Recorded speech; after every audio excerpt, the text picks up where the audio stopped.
Welcome to this tutorial. My name is Xander. Now this tutorial is part of our ExpressJS Prisma ORM Query Fundamentals course. You can access this course playlist available for free on YouTube. For deeper learning, the full course is available for purchase at Udemy. Find all the resources and links in this video's description. Now don't forget to subscribe to the channel for weekly promotions, discounts, and Udemy course giveaways.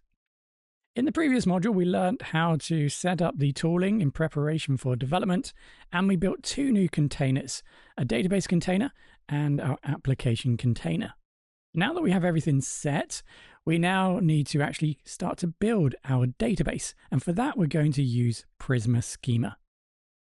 So this module focuses on introducing and guiding you through the process of defining and structuring a database schema using Prisma. Now, Prisma is an object relational mapping tool, an ORM for Node.js, that can help us simplify database management in interactions.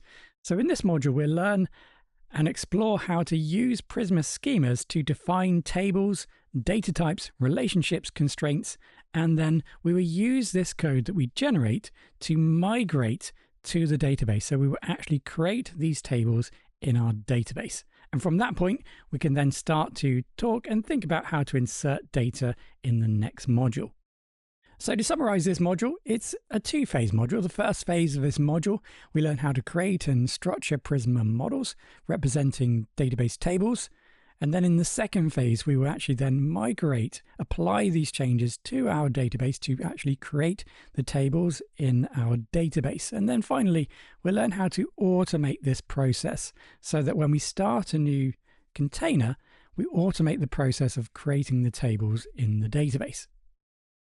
Now we start where we finished off in the previous tutorial. So if you want to follow along step by step, you can download the source code from the previous module in the module primer.